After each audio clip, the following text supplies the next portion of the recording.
Hello विद्यार्थी मित्रों, केम छो? मारी YouTube चैनल में तमाરું हार्दिक स्वागत છે। આજે આપણે વૈદિક ધર્મ અને સંસ્કૃતિનો ભાગ 3 જોવાનો પ્રયત્ન કરશું। તો વિદ્યાર્થી મિત્રો, આજે આપણે વૈદિક ધર્મ પછી અનુવૈદિકનું આપણું નવો કાળ ચાલુ થાય છે। તો વિદ્યાર્થી મિત્રો જોડાઈ જઈજો।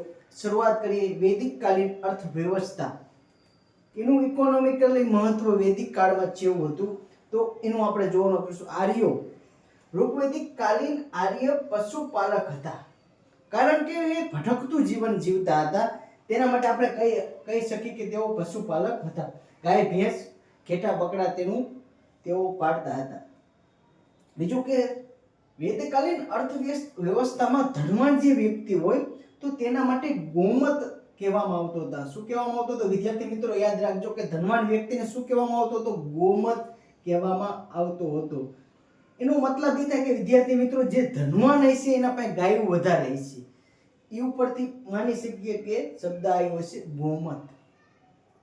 બીજું કે પુત્રીને દુહિતા કહેવામાં આવતી હતી। વિદ્યાર્થી મિત્રો વેદકાલીન અર્થવ્યવસ્થામાં પુત્રીને દુહિતા કહેવામાં આવતી હતી, કારણ કે વિદ્યાર્થી મિત્રો દુહિતા શા માટે કહેવામાં આવતી હતી કે ગાયને દોના માટે, જે ગાયને દોવે તેના માટે જે શબ્દ વપરાતો હતો તેને દુહિતા કહેવામાં આવતું હતું। ગાયને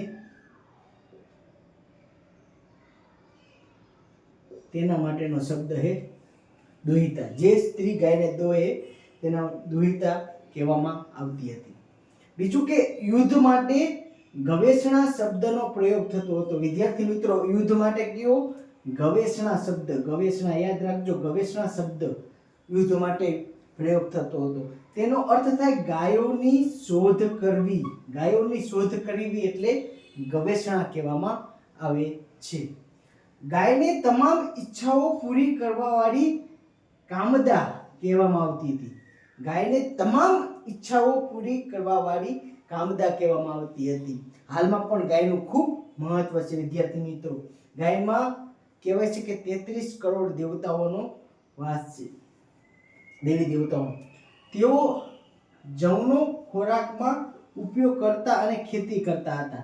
મહત્વનો તેમનો ખોરાક જવ હતો વિદ્યાર્થી મિત્રો, અને ખેતી કરતા હતા વિદ્યાર્થી મિત્રો। બીજું શું કરતા હતા? ખેતી કરતા હતા। પણ ખેતીના બહુ વૈદિક કાળમાં બહુ ખેતીનું એટલું બધું અવશેષો મહત્વ મળ્યું નહોતું। ખાસ કરીને તેઓ પશુપાલનનું વધારે મહત્વ ધરાવતા હતા। તેઓ શિકાર, સુથારી કામ, વણાટ કામ, ધાતુને ગાળવાનું કામ જેવા કાર્યો પણ તેઓ કરતા હતા વિદ્યાર્થી મિત્રો। બીજું કે વસ્તુ વિનિમય, મુદ્રાને એવું કે ચલણ નહોતું રૂપિયાનું એનું, એટલે કે વસ્તુ વિનિમય જેવું વેપારી માધ્યમ તેમને ઊભું કર્યું હતું વિદ્યાર્થી મિત્રો। એટલે કઈ રીતે કે એક વસ્તુ દેવી અને બીજી વસ્તુ લેવી, એ રીતે વસ્તુ વિનિમય આ એમની અર્થવ્યવસ્થાનો એક મહત્વનો ભાગ હતો, વસ્તુ વિનિમય। બીજું કે યુરેશિયાથી આવનાર આ પશુપાલકો ઈસવીસન પૂર્વે 1500 આસપાસ ભારતમાં પ્રવેશ્યા અને આર્ય સંસ્કૃતિનો ઉદય થયો હતો। યુરેશિયાથી આવેલા બરોબર આર્યો, અને વિસ્તારમાં જોઈએ તો ઉત્તર પશ્ચિમ ભાગમાં વધારે જે સપ્ત સિંધુ પ્રદેશ છે ત્યાં વધારે તેમનો નિવાસ કર્યો હોય। સપ્ત સિંધુ પ્રદેશ છે, ગંગા યમુના નદીનો પ્રદેશ છે, ત્યાં તે આર્ય સમાજે વધારે વસવાટ કર્યો હતો। આર્યોએ યાદ રાખજો, મોસ્ટ આઈએમપી। તેમને ક્યાં પોતાનું રહેણાંક બનાવ્યું હતું? તો ઉત્તર પશ્ચિમ ભાગમાં, સપ્ત સિંધુના પ્રદેશમાં અને ગંગા યમુના નદીના પ્રદેશમાં। તો આપણે હવે અહીંયા આપણે જે વેદકાલીન સંસ્કૃતિનો આખો ટોપિક હવે પૂરો કરીએ। હવે ધીરે ધીરે અનુવેદકાલીન ભારત તરફ આગળ જઈએ આપણે। તો અનુવેદકાલિક એટલે કે ઉત્તર વૈદિક કાળનો સમય ચાલુ થાય વિદ્યાર્થી મિત્રો। ઉત્તર વૈદિક કાળ યાદ રાખજો, ઈસવીસન પૂર્વે 1000 થી ઈસવીસન પૂર્વે 600 નો આસપાસનો સમયગાળો, એટલે કે ઉત્તર વૈદિક કાળ યાદ રાખજો વિદ્યાર્થી મિત્રો। ઉત્તર વૈદિક કાળનો સમયગાળો કયો? ઈસવીસન પૂર્વે 1000 થી ઈસવીસન પૂર્વે 600। ઋગ્વૈદિક કાલિક એટલે કે ઋગ્વેદ સૌથી જૂનો ગ્રંથ કહેવાય, અને પછીના જે ગ્રંથો એ અનુવૈદિક કાળમાં વિકાસ થયા છે। જેમ કે સામવેદ ગણો, યજુર્વેદ ગણો, અથર્વવેદ ગણો, એના સિવાયના બીજા છે બ્રાહ્મણ ગ્રંથો હોય, રામાયણ, મહાભારત, આરણ્યકો હોય। આ બધા ગ્રંથોનો ઉદ્ભવ અને લખાણ એમનું કયા કાળમાં થયું? તો અનુવૈદિક કાળ એટલે કે ઉત્તર વૈદિક કાળમાં તેનું લખાણ થયું છે, યાદ રાખજો। કારણ કે સામવેદ એટલે કે તે ગ્રંથમાં સંગીતનો લગતું વધુ મહત્વ હોય. સંગીતની ગંગોત્રી કહેવામાં આવે સામવેદને. યાદ રાખજો વિદ્યાર્થી મિત્રો. એના સિવાય યજુર્વેદમાં કર્મકાંડો ને બધાના એક મંત્રો આપેલા છે. બધા એક પ્રકારનો કેનો ગ્રંથ આ મંત્રોનો છે. બીજું કે અથર્વવેદમાં જાદુ, કર્મકાંડો, જાદુ, ધતિંગ ને બધાના જે મેલી વિદ્યાને લગતો ગ્રંથ છે અથર્વવેદ. યાદ રાખજો. તો તેનો ઇતિહાસ જોવા મળે છે. બીજું કે બ્રાહ્મણ ગ્રંથો હોય, રામાયણ, મહાભારત, બધું આ ગ્રંથમાં જોવા મળે અનુવૈદિક કાળમાં. બીજું કે ઉત્તર વૈદિક કાળ કહેવાય, એટલે કે અનુવૈદિક કાળમાં કૃષિમાં એક વિશિષ્ટ ક્રાંતિ જોવા મળે. વિદ્યાર્થી મિત્રો, હવેનો યુગ ભટકતું જીવનની જગ્યાએ તેઓ સ્થાયી થાય છે. અનાર્યો કહેવામાં. અથર્વવેદમાં જોવા જઈએ તો આર્યો અનાર્યોના યુદ્ધો પણ જોવા મળે છે.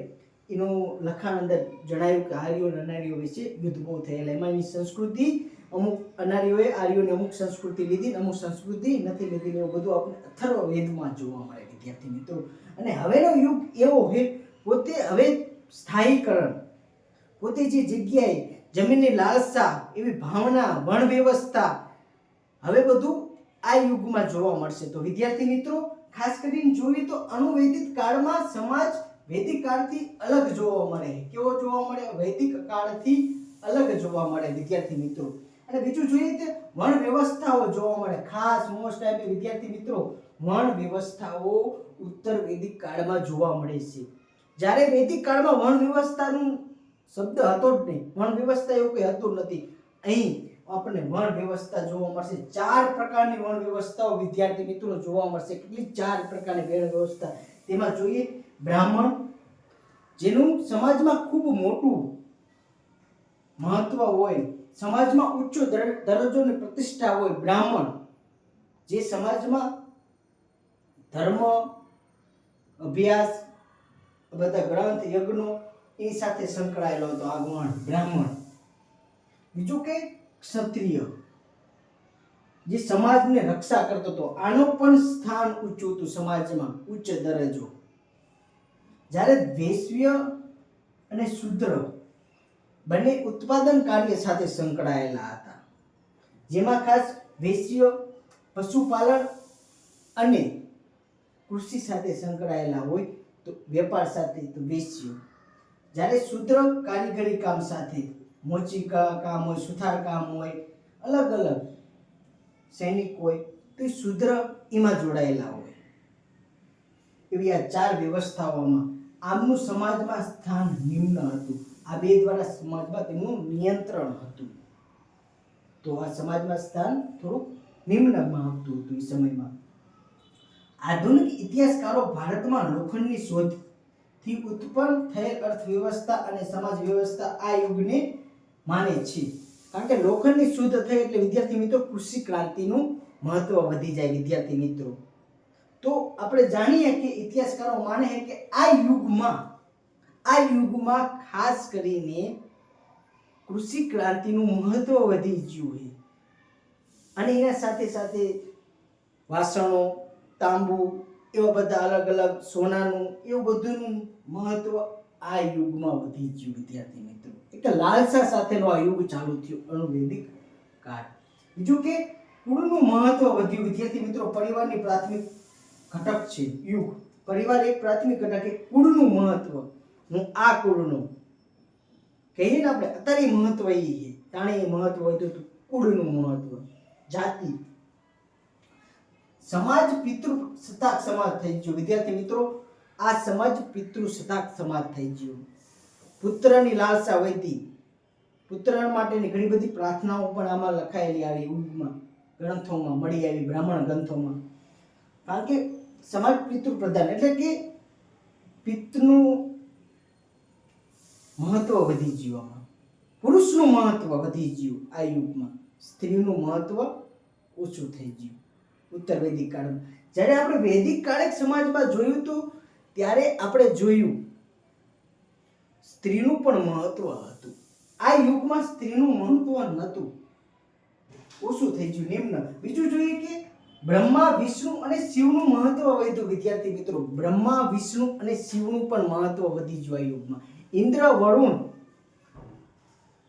પશુના આ બધા દેવતાઓનું જે વૈદિક કાળમાં હતા એનું મહત્વ આમાં ધીરે ધીરે ઘટી ગયું વિદ્યાર્થી મિત્રો. તો આમાં ખાસ કરીને બ્રહ્મા વિષ્ણુ અને શિવનું મહત્વ વધારે વધી ગયું.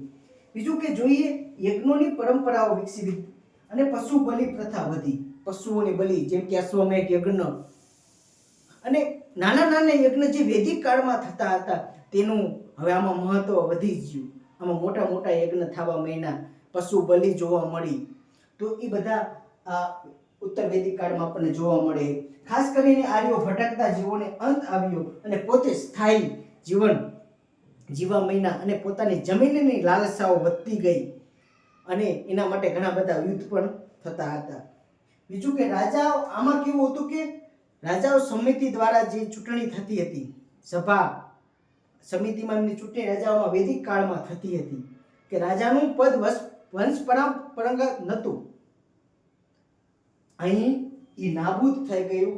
અહીં રાજાનું પદ વંશ પરંપરાગત થઈ ગયું. પોતાનો દીકરો રાજા બને, એનો દીકરો રાજા બને, પૂર્ણ વંશ આધારે રાજાનું પદ થઈ ગયું અને રાજાઓ જમીનની લાલસાઓ પણ વધી ગઈ હતી આ યુગમાં. બીજું કે સભા અને સમિતિનું મહત્વ ઘટ્યું. આ યુગમાં સભા અને સમિતિનું મહત્વ પણ ઘટી ગયું વિદ્યાર્થી મિત્રો. આ યુગમાં આનાથી વૈદિક કાળ કરતા ઉત્તર વૈદિક કાળમાં ઘણો બધો ચેન્જ આવી ગયો અને સંસ્કૃતિ કલ્ચર એના લગતો ઘણો બધો તફાવત આવી ગયો. મહત્વ વર્ણ વ્યવસ્થા એમનું કલ્ચર, તેઓ દેવી દેવતાઓની પૂજા, જમીનની કૃષિ ક્રાંતિ, ભટકતું જીવન અટકવું, તો આવા બધા ઘણા બધા આમાં ચેન્જીસ આવી ગયા અનુવૈદિક કાળમાં. તો હવે આપણે અહીંયા લગી રાખીએ વિદ્યાર્થી મિત્રો. હવેનો લેક્ચર જે અનુવૈદિક કાળનો હોય એ આપણે નેક્સ્ટ વિડીયોમાં જોવાનો પ્રયત્ન કરશું. મારો વિડીયો તમને ગમતો હોય તો વિદ્યાર્થી મિત્રો ખાસ કરીને લાઈક અને સબસ્ક્રાઇબ કરજો અને બીજા વિદ્યાર્થી મિત્રોને શેર કરજો જે તૈયારી કરતા હોય. આપણે આખો ટોપિક જીસીઆરટી એનસીઆરટી બુકનો જ છે, એનું જ કન્ટેન્ટ જે પરીક્ષાની દ્રષ્ટિએ આઈએમપી હોય એવો કોન્સેપ્ટ સાથે આપણે ભણવાનો પ્રયત્ન કરી. આ ઘણા જીપીએસસીમાં વિધાનો બનતા હોય તો વિધાનો તમને પણ આઈએમપી બની શકે. કે ગવેષણા કોને કહેવાય, દુહિતા કેના માટે શબ્દ વપરાય વેદકાલીનમાં, ગોમત કેના માટે શબ્દ વપરાતો હતો. તો આવું બધું આપણે જે પરીક્ષાની દ્રષ્ટિએ જે કન્ટેન્ટ આઈએમપી હોય તે જ આપણે ભણવાનો પ્રયત્ન કરી. તો ખાસ કરીને મળીએ નેક્સ્ટ લેક્ચરમાં. જય હિન્દ, જય ભારત.